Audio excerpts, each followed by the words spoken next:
தெலுங்கானால 5 மாசத்துக்கு முன்னாடி தான் ஆட்சி அமைஞ்சிருக்கு. ஆட்சி அமைஞ்ச கையோட அவங்க ஒரு மிகப்பெரிய தேர்தலை சந்திக்கிறாங்க. இந்த நாடாளுமன்ற தேர்தல் தங்களது ஆட்சி இருக்கக்கூடிய சூழ்நிலையில காங்கிரஸ் இந்தியா கூட்டணி உற்சாகமாக இந்த தேர்தலை சந்திக்கிறது. அதன் ஒரு பகுதியாக இன்றுடன் அந்த வாக்கு சேகரிப்பானது தேர்தல் பரப்புரையானது நிறைவடைய இருக்கிறது. மேதக் தொகுதியில மாநிலத்துடைய முதல்வர் ரேவந்த் ரெட்டி, அதே போல காங்கிரஸ் மூத்த தலைவர் பிரியங்கா காந்தி ஆகியோர் பரப்புரையில் ஈடுபட இருக்கிறார்கள். இன்னும் சற்று நேரத்தில் அவர்கள் வந்து விடுவார்கள். அவர்களை வரவேற்பதற்கு உற்சாக வரவேற்புக்காக ஏராளமான காங்கிரஸ் தொண்டர்கள் வழியெங்கும் அவர்களுக்காக காத்திருக்கிறார்கள். அதிகப்படியான இடங்களை காங்கிரஸ் பிடிப்பதற்கான அனைத்து முயற்சிகளிலையும் தற்போது இறங்க இருக்கு. உற்சாகமாக அவர்களை வரவேற்க பல்வேறு ஏற்பாடுகள் செய்யப்பட்டிருக்கு. ஒட்டுமொத்தமாக இந்த தேர்தலில் 17 தொகுதிகள் இந்த தெலுங்கானால இருக்கு. இந்த 17 தொகுதிகளிலையும் மிக தீவிர பரப்புரையை காங்கிரஸ் கட்சி சார்பாக முன்னெடுக்கப்பட்டிருக்கு. அதே போல இதர முக்கிய கட்சியான டிஆர்எஸ் மற்றும் பாஜக ஆகிய இரு கட்சிகளும் மிக தீவிரமாக இந்த தேர்தல் பரப்புரை நடந்து வந்த சூழலில் இன்றுடன் இந்த தேர்தல் பரப்புரையானது நிறைவடைகிறது. தெலுங்கானாவில் தேர்தல் பரப்புரை மிக தீவிரமாக நடைபெற்று வருகிறது. இறுதி நாளான இன்று பிரியங்கா காந்தியும் ரேவந்த் ரெட்டியும் ஒரு சேர பரப்புரையில் ஈடுபட போகிறார்கள்.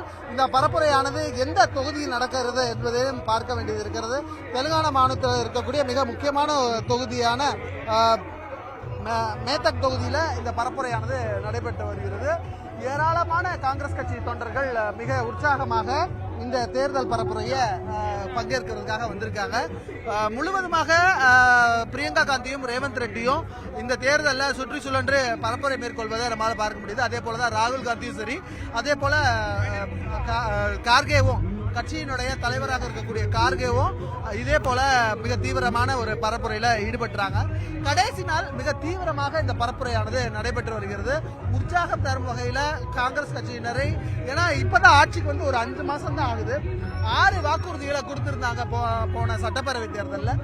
அதுல 5 நாங்க நிறைவேற்றிட்டோம் அப்படின்றத சொல்றாங்க. அந்த 5 வாக்குறுதியில எல்லாம் நிறைவேற்ற ஒரே ஒரு வாக்குறுதி, அதுவும் நிறைவேற்றக்கூடிய இருக்க சூழ்நிலையில தான் தேர்தல் அறிவிப்பு வந்தது. அதனால இப்பொழுதுக்கு அது நிறைவேற்ற முடியாம போயிடுச்சு அப்படின்றத சொல்றாங்க. ஆகையால ஒட்டுமொத்தமா இந்த தேர்தலை இந்தியா கூட்டணி மிக கவனமாக எடுத்து செல்றதுன்னு நம்ம பார்க்க முடியுது. அதுவும் தெலுங்கானா தேர்தல் என்பது வெறும் 17 தொகுதி தான். 17 தொகுதியில் 16 தொகுதிகள் பார்த்தோம்னா போட்டிகள் நேரடியாக போட்டி பிஜேபி காங்கிரஸ் வர்சஸ் பிஆர்எஸ் என்ற முக்கோண போட்டியா இருக்கு. அதே ஹைதராபாத்தோட சிட்டி, அந்த ஹைதராபாத் தொகுதியை பார்த்தோம்னா அங்க 4 முனை போட்டி. 40 வருஷமா ஏஐஎம்ஐஎம் உடைய தலைவர் அசாருதீன் ஓவைசி அங்க எம்பியா இருக்காரு. அவர் தொடர்ச்சியா அங்க இருக்கக்கூடிய மக்களை ஆதரவை பெற்றிருக்கிறதுனால, சிறுபான்மை மக்கள் அதிகமாக இருப்பதனாலையும் அவரோட வெற்றி வாய்ப்பு எளிதாக அந்த தொகுதியில கடந்த 20 ஆண்டுகளாகவும் அதற்கு முன்பாக அவரது தந்தையார் அங்கே எம்பியா இருந்தாங்க. ஆக ஒட்டுமொத்தமாக 40 வருஷம், அதாவது 1984 இருந்து 2024 வரை 40 வருஷம் தொடர்ச்சியா அதே கட்சி அதே தொகுதியில எம்பியா இருந்து வர்றதையும் பார்க்க முடியுது. அதை மாற்றணும் அப்படின்றத முயற்சியில பிஜேபியும் சரி காங்கிரஸும் சரி ரொம்ப தீவிரமான முயற்சியில ஈடுபட்டு இருக்காங்க. அவங்களுக்கு அது கை கொடுக்குமான்னா அதுவும் ஒரு பெரிய கேள்விதான். ஹைதராபாத் தொகுதி மட்டும் இல்லாம தெலுங்கானா முழுவதும் படிப்பு, அதாவது எஜுகேஷன் ரேஷியோ மிக குறைவா இருக்குன்ற ஒரு வருத்தம் இங்க இருக்கக்கூடிய மக்கள் இருக்கு. தமிழ்நாடு பக்கத்தில் இருக்கக்கூடிய தமிழ்நாடும் சரி, கேரளாவும் சரி, மிக அதிகமான லெவல்ல படிப்பு சதவீதம் இருக்கும் பொழுது இங்க அது குறைவா இருக்கிறதுன்றது உண்மையவே வேதனை அளிப்பதாக இங்க இருக்கக்கூடிய மக்கள் சொல்றாங்க. அதை உயர்த்துவதற்கு இங்க வரக்கூடிய எம்பி இல்ல புதுசா இங்க அமைஞ்சிருக்க கவர்மெண்ட், இவங்க 2 பேரும் செய்யணும் அப்படின்றத கோரிக்கையாக வச்சுட்டு இருக்காங்க. ஒட்டுமொத்தமா இன்றைய நிலையில மிக சிறப்பான ஒரு பிரம்மாண்டமான பொதுக்கூட்டம் ரேலியானது நடைபெற இருக்கிறது. பிரியங்கா காந்தி, ரேவந்த் ரெட்டி ஆகிய இருவரும் இந்த மேதக் தொகுதியில அந்த பரப்புரையில கலந்து கொள்ள இருக்கிறாங்க. இன்னும் 1 or 2 minutes அவங்க வந்துருவாங்க. அவங்க வருவதையொட்டி இந்த பகுதி முழுவதுமாக போலீஸ் பாதுகாப்பு மிக அதிகமாக இருக்கு. நீலம் மதுன்றவர் தான் இங்க காங்கிரஸ் கட்சி சார்பா வேட்பாளராக இருக்காரு. அவரை எதிர்த்து இந்த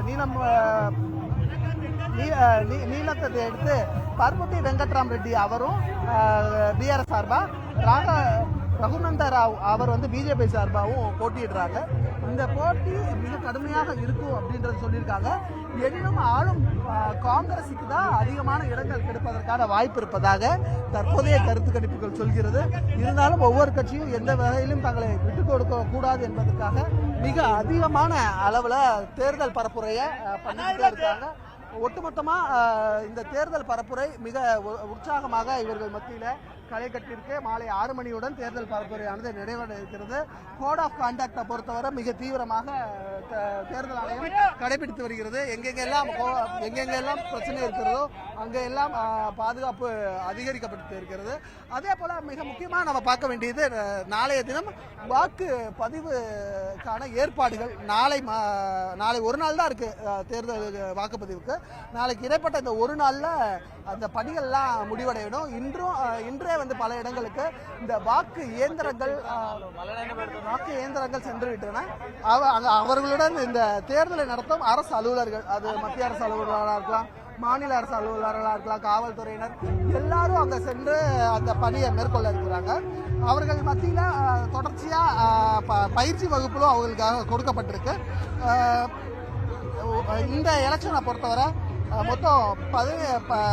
மொத்தமாக 260க்கும் மேற்பட்ட வேட்பாளர்கள் களத்தில் இருக்காங்க. சுயேட்சையாகவும் கட்சி சார்பாகவும் அந்த வேட்பாளர்கள் மத்தியில் மிக எளிதாக வென்றிட முடியும் அப்படின்றது காங்கிரஸ் நம்புது. அதுக்கு முக்கிய காரணம் இங்கே அவங்க ரூலிங்கில் இருக்காங்கன்ற மிக முக்கிய காரணம் தாங்க. தமிழகத்தை பொறுத்தவரை காங்கிரஸ் திமுக கூட்டணி இந்தியா அலையன்ஸ்ல இருக்கு. இந்தியா பொறுத்தவரை காங்கிரஸ் ஆட்சியில் இருக்கு. இங்க இருக்கக்கூடிய கம்யூனிஸ்ட் கட்சிகள், இங்க இருக்கக்கூடிய இதர சிறு கட்சிகள் வந்து ஒன்னா சேர்ந்து தேர்தலை சந்திக்கிறாங்க. ரேவந்த் ரெட்டியை பொறுத்தவரை ஆழமா நம்புறாரு. நேற்று கூட செய்தியாளர் சந்திக்கும் போது உறுதியாக இரட்டை இலக்க எண்கள்ல தேர்தல் வெற்றி தங்களுக்காக இருக்கும் அப்படின்றத சொல்லியிருக்காரு. அதுக்கான முழு முயற்சிகளை அவர்கள் மேற்கொண்டு அதற்கான பணிகளை மிக தீவிரமாக கடந்த 25-30 நாட்களாக வேட்பாளர் அறிவிக்கப்பட்டதிலிருந்து சொல்லப்போனால் தேர்தல் அறிவிக்கப்பட்டதிலிருந்து மிக தீவிரமாக நடைபெற்று வருகிறது. நாளை 4ஆம் கட்ட தேர்தலானது நடைபெறக்கூடிய சூழ்நிலையில் மேத்தட் தொகுதியில் பிரியங்கா காந்தியும் அதே போல ரேவந்த் ரெட்டியும் ஒரு சேர தேர்தல் பரப்புரை மேற்கொள்கிறார்கள் என்பது மிக முக்கியமாக பார்க்க வேண்டியதாக இருக்கு.